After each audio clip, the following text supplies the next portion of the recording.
If you think you are spending too much money on disinfectant, never mind. In this video, we're going to show you by following these 5 steps will save you at least half of the disinfectant spending. Hi, Andy here. We are the Numatic master distributor in Malaysia. Now, most of the pro may have used the disinfectants across all surfaces in attempt to get rid of potential virus. Yes, it is necessary for reducing the spread of disease, but some powerful chemicals release volatile organic compounds in the air that can impact indoor air quality. Now, research shows targeted hygiene approach that can addresses the surfaces that most likely involved in transmission without overusing chemicals. So all you need to do now is answer these 5 questions, and you will be able to have your own disinfection program that is effective and save you money. The first question, who? First, make note who is the most at risk in the facility. It can be older adults or children that is not eligible for vaccination yet, individual with underlying health condition with higher risk of severe illness from COVID. Question number 2, what? Now, decide what product to use. When choosing products, pay attention to the difference between cleaning, sanitizing, and disinfecting. Cleaning physically removes soils from the surfaces, while sanitizing lowers the number of germs to a safe level. And disinfecting kills bacteria or viruses on surfaces. Some products can perform all 3 tasks in one go. Be sure to use the appropriate cleaning products on the right surface. For example, a bleach-based product may be correct for cleaning a toilet bowl, but could damage an electronic device. The third question, where?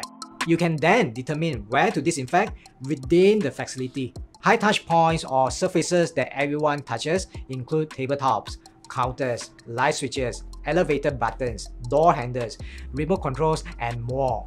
In general, elevator surfaces, including countertops and handrails, are likely to receive a lot of hand contact, whereas surfaces like floors may not need disinfection at all. However, these considerations may change from facility to facility. For example, floor in childcare facilities may become high touch points when children play on the floor.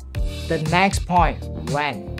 You may typically disinfect at the end of the day, right? But viruses are traveling between people and indoor spaces all day long. So you can identify times that call for more disinfection because every schedule is unique to the facility's needs. For example, childcare facilities will likely need more frequent disinfection, and a cafeteria may need disinfection before and after lunchtime. Using a targeted hygiene approach can help employees identify the most important times for cleaning and disinfecting without having to wait for the next slot to come. For example, elevators and entrance doors may need attention after the morning rush of employees entering the building, while restrooms may need cleaning after key break times or during lunchtime.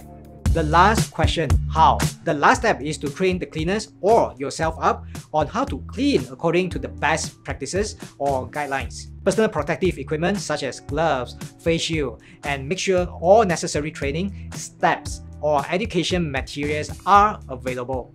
Additionally, safety data sheets (MSDS) that comes with the cleaning or disinfecting products should be accessible for yourself or all cleaning staff to review before using the new products. Only by following these contact times to ensure the chemicals reaches the full potential against viruses. After leaving the surface wet with the disinfectant for the contact time, wipe with disposable cloth or microfiber towels if necessary.